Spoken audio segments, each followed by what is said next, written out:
All of this is coming from my view, my perspective. We just gonna talk about it.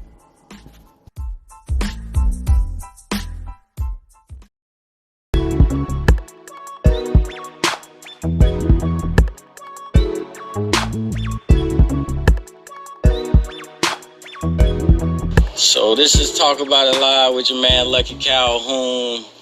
Thank y'all for tuning in. I see you out there, Drea. What's happening? Just Drea 331. So I'm gonna keep my show going today. No guest today. It's gonna be an open forum because I'm gonna be talking about a serious topics going on down here in Georgia. Everybody's aware. Ahmaud Arbery, the situation that's going on in Brunswick, Georgia. I just wanted to keep on keeping a little light on that topic, and not just that topic, but other topics concerning those situations. You had a young man up in Indianapolis that got gunned down. He was running from the police in a car chase, and then he jumped out the vehicle, proceeded to run from the authorities, and was shot and killed, unarmed, young black man. Now look, we can go back and forth and battle on if the young man was right or wrong, but at the end of the day, this individual took off running unarmed. They could have pursued him and caught him just like any other case or situation where you're walking around where cops are catching individuals with guns that are armed. But for some reason, our young black men are being shot and killed unnecessarily upon contact. And I mean, it's one of those situations, man. You know, we got choices to make. You know, we sitting in a time and era where the coronavirus is upon us and it's taking us out. We had that time where we had black on black violence, where the crime rate was so high that, you know, the age of 21, 18, 16 was almost unrealistic. And then now you have modern day lynchings that happen that we make it seem like it's just something new, but it's something that over the years has always been there, and for some reason is surfacing now, and we're dealing with it. We're dealing with it as a community. We're dealing with it as a race. We're dealing with it as a pandemic, as a nation. Like, we're dealing with a lot, and people are fed up. People are tired. So you have to understand that when people are tired and fed up, you know, there comes an action, and that action is a reaction. That action is not necessarily peaceful. So where we at today, you know, that's just where I'm at. I'll talk about it. It's your man Lucky Calhoun. I'll talk about it live. I'm finna go into it, dive deep into it on some Ahmaud Arbery. Why? Because I run with Ahmaud, and I just want to make sure y'all knew that. And I just wanted to talk about it, right? So we're going to jump right into this. If you tune into the broadcast, definitely let it be known that you're in the building, that you're paying attention, that you're here with me, and thanks for joining. And I'll just be sitting here talking about this situation as it unfolds. I just want to let everybody know that the situation here, an update to the situation here for Ahmaud. The two individuals have been arrested and taken into custody. Now, let's understand that this has been 2 months later, that these individuals committed murder and finally are in custody, right? Are finally in custody. Now, is it because the GBI got involved? Who knows? Is it because the video got leaked? The question is, what would have happened if the video would have not been released to the public? What would have happened if the individual that took the video knowingly distributed the video because that's how it, basically got put into the hands of somebody that ultimately leaked the video, whether it was to the authorities, whether it was to other friends, but it made its way to social media. And so the question is, what would have happened if the video wouldn't have got leaked? Would we still be awaiting an arrest? Will we be 3 months down the road, 4 months down the road, awaiting an arrest because of the ties that the father has with the police department or sheriff's department? Because here we are, the GBI takes over the case on Tuesday. Less than 36 hours, the GBI got their hands on the case. This is the Georgia Bureau of Investigations. They get their hands on the case. They began to go out and do their own investigation. Come to find out that the GBI talked to individuals that the investigators of the case initially didn't talk to. And shortly thereafter, an arrest warrant was made arrest warrant was given on Wednesday, and an arrest was made Wednesday. I want to say either Wednesday or Thursday morning, but that's less than 36 hours. Less than 36 hours. Now, understand that this was already in the hands of a district attorney prior to the GBI being involved. And for those that don't know, the GBI doesn't just automatically get involved in cases here in Georgia. The GBI is the federal level of investigations. So like if something were to happen, the local police authorities and the district attorney would do the investigations. But along the way, if the request for the GBI to come in is asked of, then they'll come in. That's the only time that they'll come into an investigation. So somewhere down the line, being that the case was moved along from county to county, because it just seems that every county that took on the case, the father himself had ties to that county, whether it was through the local authority, whether it's through another district attorney's office, but he had ties to people and positions of power. And understand, we know the game when it comes to the ties, right? Connections. This guy has connections all the way across the board. He's retired. He's a retired law enforcement agent. So he has ties all the way across the board. And so it's no questions or wonder why they were walking scot-free for 2 months with no arrest. You pull up on a scene how did that even go when the cops pulled up on the scene? How did that even go? Because if I give it to you from the perspective of a black man, you're like, nah, it don't happen that way. So it would be nice for somebody to chime in and tell me how that even goes, right? How does that even go?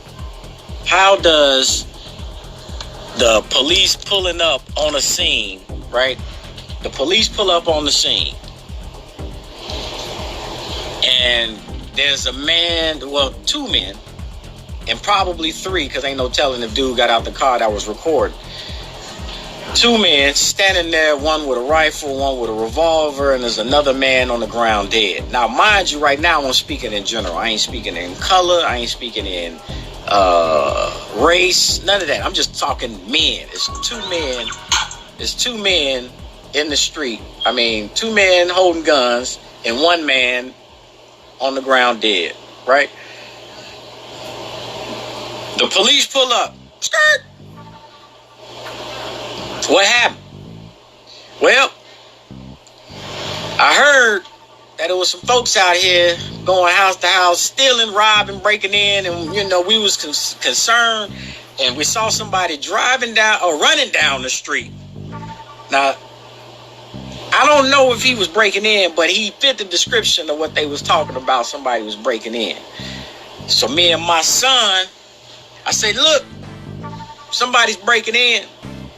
And I think that's the guy running down the street. Grab your shotgun. Because, well, you know what? He probably didn't say grab shotgun because the shotgun was probably already in the car. But I know one thing. He went and grabbed that revolver. Hold on, let me go grab my revolver. And jump in the truck and let's go down here and see what this boy running up and down my neighborhood for, right? Because that's what it was. Let's be honest. Running up and down my neighborhood. I'm already scared. People breaking in. I got a son, some family members. I got guns, probably got dogs, but I'm scared. I'm so scared. So let's jump in this car and go see what he about because I'm scared of him. So I'm so scared that I'm going to go get into his space, right? So let's jump into the vehicle and let's ride down the way and go get him. So we're going to make a citizen's arrest. Why? Because in the state of Georgia, you can make a citizen's arrest. How specifically you can make that arrest, I don't know. Not finna get into it, don't. You know, I do care. I almost said I don't care, but I do care because that's concerning. You know, the law of the citizen's arrest. So they get down here, and now, if you look at the video, for everybody that hasn't seen the video, LCP Enterprise has the video. You can check it out. If it's still up, it's coming down. Just out of the respect for the family, the video will be coming down. But if it's still up, go check it out on LCP Enterprise. You can see the video. So as Ahmaud is running, the video is capturing him running behind a vehicle. Now, mind you, these individuals went out to go chase him, pursue him. And so I'm looking at the video as if once the recording started, these individuals actually caught up with him at one point in time, and they got in front of him, and they were trying to slow him down maybe by the vehicle, but realized that, hey, while in this truck, we can't slow him down because he can maneuver around us. So let's get out of the vehicle with guns after already trying to block this man in and scaring him. But y'all the ones that scared. So now this brother is in fear mode, which is fight or flight, right? So he was probably already in flight, but y'all kept provoking the situation, pulls in front of him, jumps out with a gun, and now it's fight. It saved my life. You have a shotgun. Save my life. You didn't jump out in a military uniform, police uniform, firefighters uniform, nurses uniform. Like, you didn't jump out in nothing. You ain't jump out in no scrubs. You ain't jump out in the mailman post office, you know, with your boots untied, your UPS, you know, brown shirt. You ain't jump out in no uniform. You ain't even jump out in costume. You jumped out in your regular t-shirt, boots, and a shotgun.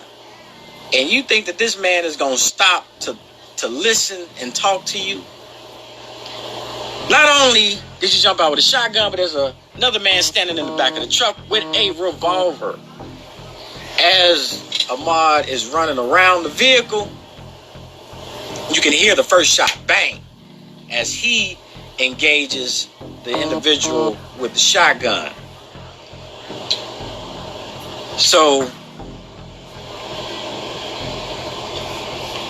as you hear that first bang, boom, you see Ahmaud and the other young man wrestling, boom. They go out of scene, you hear another shot, boom. They come back in the scene, you hear another shot, boom. And then you see Ahmaud sort of stumble as the guy watches him fall face first to the ground.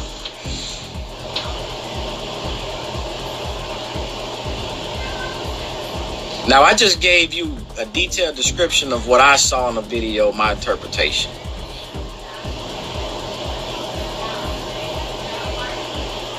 But let's do that interpretation with no video.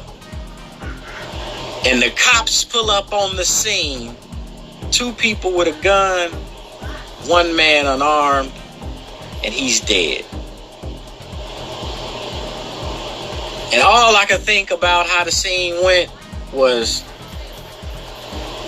skirt, sir, what happened here? Man, this dude attacked us. We thought he was breaking into a house. He attacked us and my son shot him. Well, you know what, sir? You did a good justice today serving the community. We thank you for your service, officer. They probably called him officer or whatever he was because they knew who he was. You go on back to your house and we'll take care of this. Anybody else around? Anybody else seen this?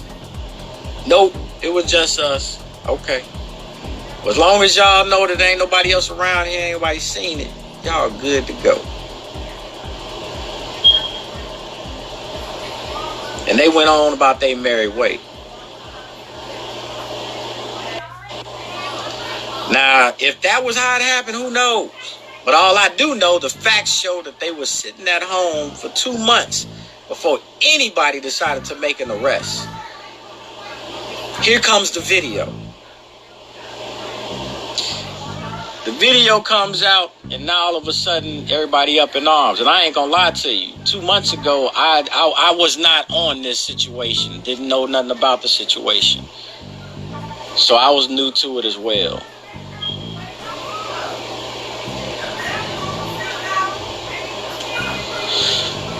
So when the video came out, that's when the thing caught feet. That's when the activists had to step up. That's when, social media started rolling and buzz and hashtags started coming because of the video.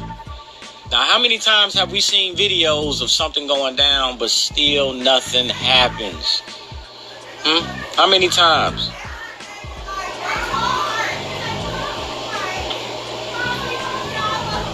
It's like we got situations going on that if it wasn't for the fact of a video, there would be no extra truth to it. You hear what I said? Extra truth.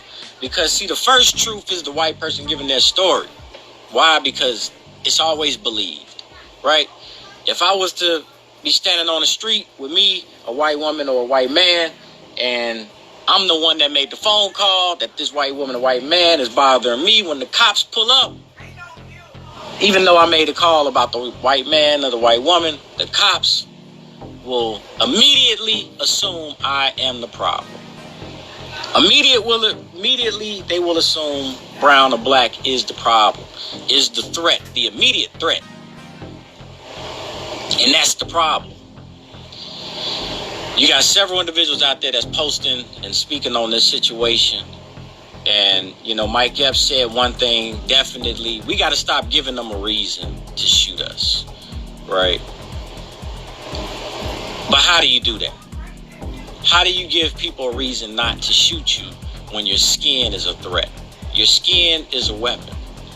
How do you give people a reason not to shoot you? Walk around with the big grin on your face? I'm low threat. I walk around with a big smile on my face. I'm low threat. Is that how you got to do it?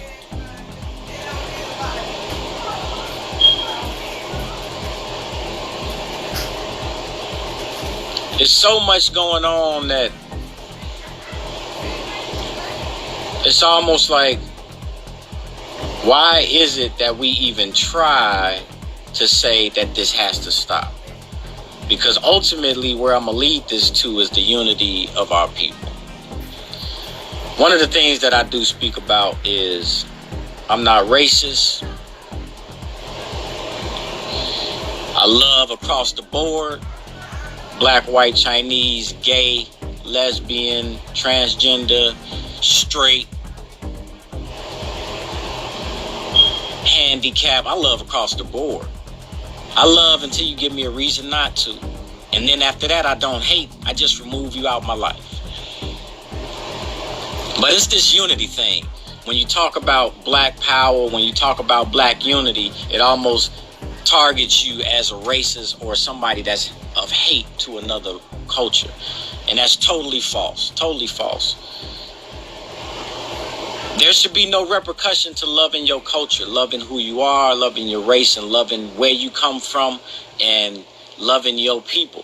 It should be no, there should be no crime as to having ultimate love for your black queens, black kings, and your children and your ancestors and knowing your history. There should be no crime in that. But here we are, 2020, and I'm so glad that, the woke is mixed in with social media, because now it's on a platform that more and more and more visibility is coming to all of this. So with the Ahmaud situation, it took the DA less than 36 hours for them to jump on the TV this morning to say, Friday morning, to say, hey, arrest has been made. Those two individuals went in. So here we are. The GBI comes in 3 days, but they sat around for 2 months. But 3 days, the GBI comes in and says, we have enough. How is it that a federal investigation can come in 3 days and say that they have enough? Are you trying to tell me that the other 3 counties that had this case are incompetent? But we're not going to talk on the scale of, hey, after we indict these individuals on murder, hey, let's go back and talk to these other counties and see about the corruption that's going on there. Is this district attorney's office run off connections, or is it run off the law of the land and the facts of cases? Because if that's the case, then we need to remove these individuals. And then they say, well, hey, we can't do nothing. How do we remove them? Y'all vote against these individuals. Voting for the president is not the only vote that y'all have. You have votes for the alderman, for the tax commissioner, for the you got titles out there that y'all vote for that you have no idea, but you vote for them. It's titles out there that I don't even know, that you vote for. You vote for your judges, you vote for your commissioners, you vote for your aldermen, you vote for your district attorneys and all of those individuals in those offices. They just don't fill out an application and get those jobs. You have to be voted in some type of way. Now, let's just say that, you know what? Hey, as a people, as a community, we can't vote them in. Well, this is what you need to do. Y'all need to start raising kings and queens to sit on those boards, to be those board members, to be the senators, to be the House of Representatives, to be on Congress. You need to raise them to have that mindset. Well, look, if your vote is not going to count, well, let's go ahead and be a part of the power and to be a part of solutions, right? Because that's all it is. It's an exchange of power. Where do we sit on the totem pole of power? Because if the Brunswick County Board was predominantly of brown and black, I think in 3 days this situation would have been handled, because they would have let the police department know that, hey, look, this county it doesn't play that. But, I don't know who's on the Brunswick board, but I can probably do a quick Google search and see that it probably doesn't represent half the individuals that's having a problem with what's going on with Ahmaud Arbery right now. Let's see if they look like us. Because if they look like us, they care. Why is it that since you don't look like me, you don't care? Because that's what it seems to boil down to. Oh, well, I care. I care about everybody, and I care about... Okay. That's usually the typical response. Hey, I care for everybody in our community. So if the care happened in Brunswick, why didn't Brunswick handle it? Why did somebody else have to handle it? Why did the GBI have to step in and handle it after 2 months?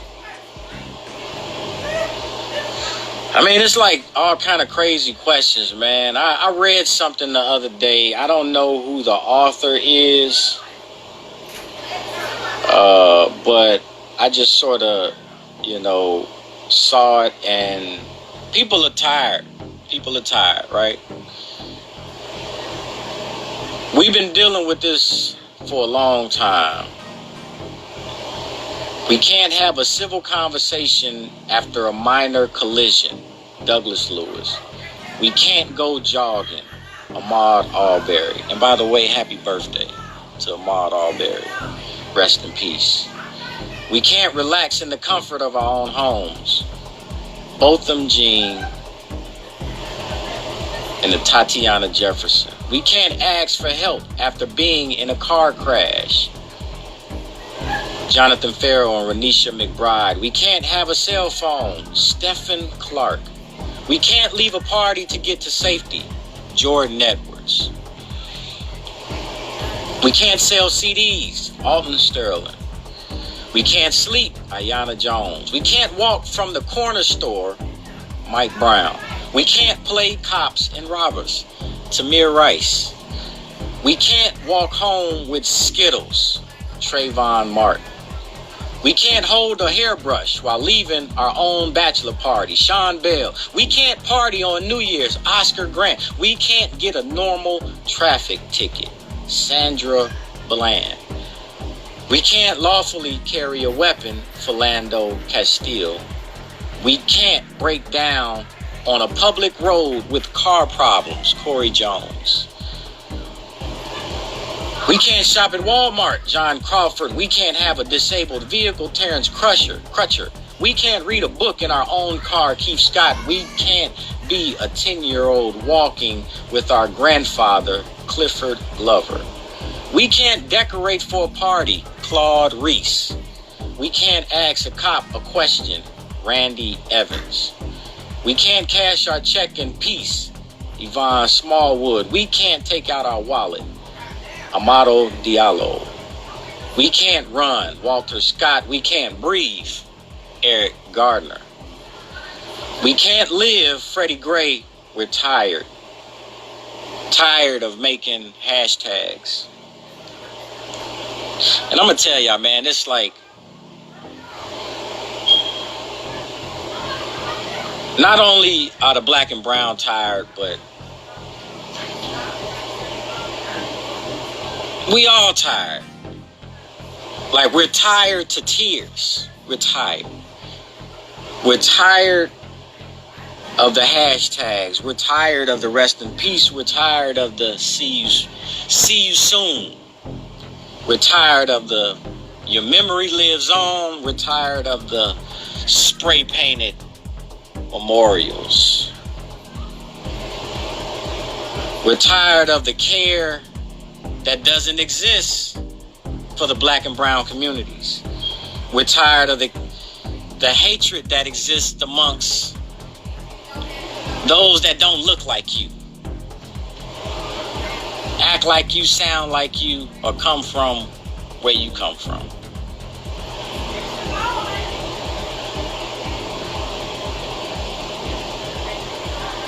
Ahmaud Arbery should be here today.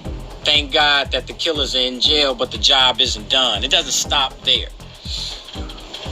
It doesn't stop there. It won't stop there. And I hope that this is a call to action. Wake up. Do something. Be about the movement. Utilize your platform. So I went on and I said, you know what? What's wrong with us? I can't figure it out. What's wrong with us? Why can't we be united? And I'm not talking about just black people. I'm talking about everybody. Why can't we be united? But if everybody can't be united, why can't we be united within ourselves, within our culture, within our race? It's like we talk about it, let's unite, let's start these businesses. You saw how Black Wall Street did, and yes, Black Wall Street was burned down by hatred, but you saw how Black Wall Street was. You trying to tell me today, 2020, we can't establish a Black Wall Street again? Is that reality? Because if I think about it, I think one black millionaire, and I don't know who the richest black person is, and I don't want to put the onus on just because that black person has money that they should be the savior of our people. But one thing I can say is this. There are black people out there that have the ability to help change communities just that quick. Just that quick. So I said, you know what? How do we change a community? We need schools. We need boys and girls centers, rec centers. We need places for them to be able to strive, you know, and not only just having schools and rec centers, you know, parks that they can play at, pools that they can go to, volleyball courts, tennis courts in the hood, right? And I said, man, how much would this cost?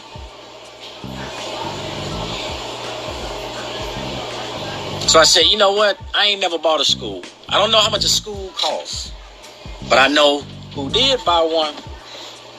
Mr. LeBron James brought a school in Cleveland, Akron. Yeah, Akron, Ohio. Bought a school. So I just looked it up. I said, what would it take for one of the wealthiest persons on the African American, black and brown community? What would it take for them to start a school like LeBron's I Can School? And it said initially it took them $2 million in startup. $2 million. Now, to a brother like me, $2 million, hey, I'm a positive, optimistic person. So I got it. I might not have it right now, but just hold on. I got it. I got that $2 million because I don't speak bad about my situation. But what I'm saying is there's an individual that has $2 million. There's an individual in the black and brown community that has $2 million. You take that $2 million and they say, all right, now what is it going to cost to get it after it's built on this land? What is it going to cost, to get it going? Well, they said on average for the year, it's going to cost the taxpayers. Now, I don't know how LeBron is doing his thing. I don't know if he's taking away, all that tax payers having to pay for things. I don't know if he's fitting that bill or not. But they said that it's an $8 million a year establishment to run that institute. $8 million. Let's do the math. 8 million, 2 million. Let's just say it was another million for the plot of land. We're looking at 11 million. Let's say we're looking for the best teachers. Let's add another 15 million because we're looking at 6-digit figures for teachers. We trying to bring in the best of our own, so they can leave the institutes that they feel that they have to be at. We need to bring them in, right? So we got 15 million on the table. We almost looking at $16 million. Now the number is going up, and that's a lot of money. It is true indeed. It's a lot of money. Now it might cost us another hidden 4 million somewhere for operations costs, taxes, facilities, price of inflation, food, all that good stuff. And we rounded off at a 20 million, right? You trying to tell me within our community we don't have 20 million to start putting schools up around the nation for our people? To start teaching our people our culture. Start giving people our knowledge. What's wrong with that? And why can't that happen, Diddy? Why can't that happen, T.I.? Why can't that happen, 2 Chainz? Why can't that happen, Jay-Z? Why can't that happen, Beyonce? Why can't that happen, all you social media stars? Why can't all that money start institutes? Where is we're starting an institute fund?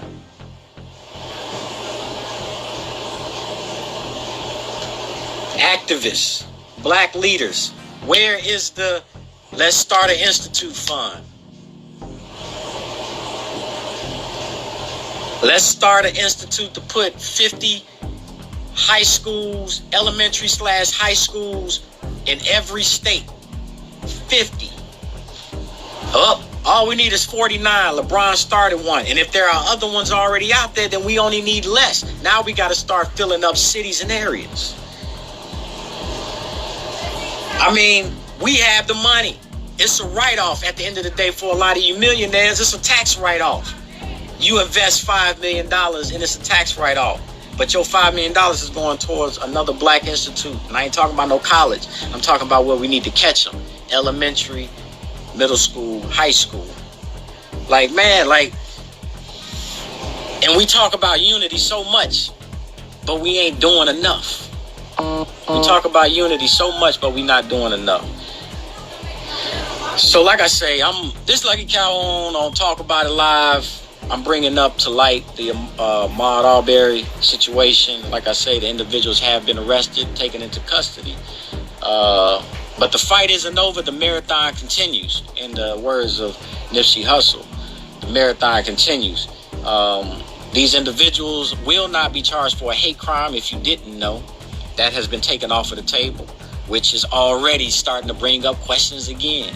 But they will not have a hate crime on there. But they have been convicted of murder. And We have to sit back and see what the system is going to do. I think Lizzo said it best. She came on, she said, the system isn't broken. We just need to break the system because it's not working for us. It needs to be rebuilt, revamped,